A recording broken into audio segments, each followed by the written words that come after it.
Bienvenue sur Nouvelles et Tendances, votre source incontournable pour rester informé des actualités et tendances qui façonnent notre monde. Ici, nous explorons les sujets qui comptent vraiment, avec des analyses claires et des perspectives uniques. Abonnez-vous à notre chaîne et n'oubliez pas d'activer la cloche pour recevoir toutes les notifications en temps réel. Rejoignez-nous et restez toujours à jour avec les informations qui font la différence. Conflit en Ukraine, pourquoi le bruit de couloir concernant un Donald Trump, agent secret, russe suscite-t-il tant d'intérêt? Bon baiser de Moscou, Zelensky traité de « dictateur » et l'assistance américaine à l'Ukraine en « pause ». Donald Trump ne cesse de faire des concessions à Vladimir Poutine.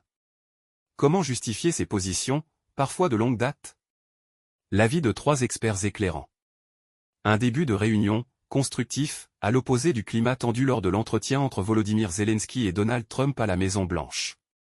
Actuellement, les discussions pacifiques entre l'Ukraine et la Russie ont lieu en Arabie Saoudite sous le patronage américain. Bien que ces négociations viennent tout juste de débuter, nous n'avons pas encore aperçu de commentaires vindicatifs du président américain affirmant que Poutine est indubitablement bien plus responsable que son vis-à-vis ukrainien. Cela doit le démanger, pourtant, Donald Trump ne rate quasiment jamais une occasion de louer Poutine. Trump a une prédilection bien établie pour les autocrates. Une des justifications les plus courantes de cette admiration contestable est liée à la psychologie du président américain. Selon Laurie Kenton, un expert des États-Unis et maître de conférence à l'université de Versailles-Saint-Quentin en Yvelines, Donald Trump a montré un intérêt manifeste pour les dirigeants autocratiques, qu'il s'agisse de Xi Jinping, président chinois, Viktor Orban, dirigeant hongrois ou Vladimir Poutine, rapporte 20 minutes. Sa relation avec le Congrès et le pouvoir judiciaire montre clairement qu'il préférerait des contre-pouvoirs plus discrets.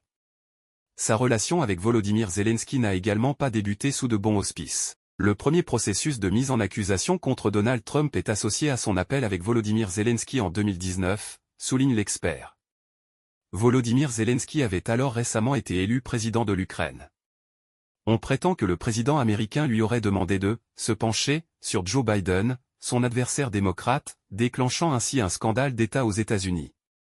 Donald Trump, source confidentielle, du KGB?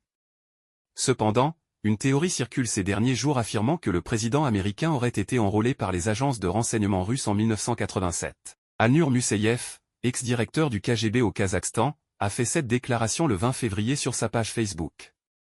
Régis Janté, un journaliste ayant écrit un ouvrage sur les liens entre Donald Trump et la Russie *, écarte cette éventualité. Il est, selon lui, inconcevable qu'Alnur Museyev ait pu être informé d'un tel recrutement à l'époque, il n'était pas dans le département qui s'occupait de cela, et le KGB était alors très cloisonné. Comme l'explique Régis Janté dans son ouvrage, il est plus probable que Donald Trump ait servi de « contact confidentiel » pour le KGB. Dans ce contexte, les services de renseignement maintiennent le lien sans que la personne ciblée ne s'en rende toujours compte. Nous possédons des archives du KGB de cette période qui illustrent les méthodes de recrutement de l'époque, explique Régis Janté. Les cibles comprenaient des figures politiques, des chercheurs ou des entrepreneurs. On constate que Donald Trump correspond au profil. Un voyage, typiquement une opération du KGB. Pour la première fois en Russie, Donald Trump a fait le voyage en 1987, sur l'invitation d'une agence de tourisme. À ce moment-là, il est uni à Ivanka Trump, une top modèle originaire de République tchèque. Régis Janté explique que ce voyage est typiquement une opération du KGB. On flatte l'individu en le présentant comme un homme d'affaires international, en lui laissant croire qu'il peut construire une Trump Tower dans l'une des plus grandes villes du monde, à Moscou. La tour n'a jamais été édifiée, cependant au fil des années, Donald Trump a visité Moscou à 4 occasions différentes. Sa dernière visite date de 2013, lors de sa participation au concours Miss Univers. Par la suite, une rumeur émerge indiquant que les Russes détiendraient une vidéo compromettante impliquant Donald Trump. Un pur scandale de compromat sexuel, s'inscrivant dans la tradition des pratiques soviétiques. Selon toute probabilité, cette histoire a été inventée, explique Régis Janté. Il est probable que ce sont les Russes qui l'ont glissé dans un dossier d'investigation. Donald Trump se défend contre toute accusation de collusion.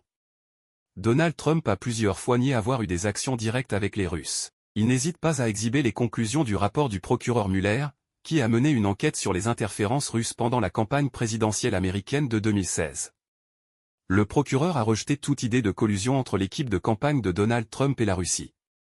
Cependant, des échanges ont bel et bien eu lieu. Le rapport stipule, ils ont inclus des relations commerciales, des propositions de soutien à l'équipe de campagne, des invitations à une réunion en personne entre le candidat Trump et Poutine, des invitations à des rencontres avec des responsables de la campagne et des représentants du gouvernement russe, ainsi que des positions politiques visant à renforcer les liens américano-russes.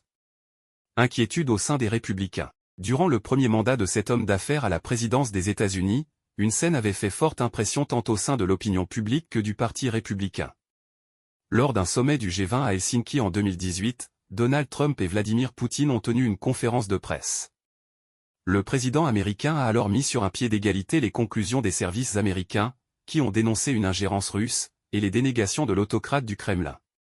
Cela a provoqué un certain malaise parmi les républicains, se rappelle Laurie Kenton. Donc, dans le parti, la mémoire de Ronald Reagan, l'un des présidents les plus opposés au communisme de l'histoire américaine, reste encore très vivante. Contrôle sur le parti. À l'aube de 2025, un mois et demi après la réélection de Donald Trump, la situation a évolué. L'influence de l'homme d'affaires new-yorkais sur le parti est nettement plus grande. Marco Rubio est un cas d'étude. Jérôme Viala-Godefroy, un docteur en civilisation américaine et l'auteur d'un ouvrage sur la rhétorique de Donald Trump ***, souligne que cet ancien sénateur est un anticommuniste et anti-russe notoire. Depuis sa nomination en tant que secrétaire d'État américain, Marco Rubio adopte une position entièrement en phase avec celle de Donald Trump.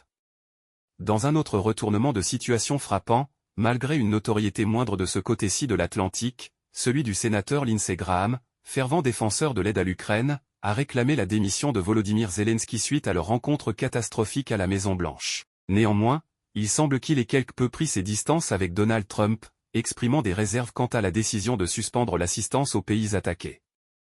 À cette époque, on n'avait pas de câlin avec Vladimir Poutine.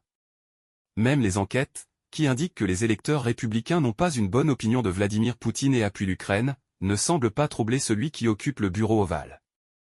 Donald Trump est conscient que ses électeurs le jugeront davantage sur ses performances économiques que sur sa politique étrangère. Laurie Kenton souligne, c'est de la politique étrangère, et cela ne remplit pas le réfrigérateur. Ils ne vont pas le relâcher parce qu'il a trahi.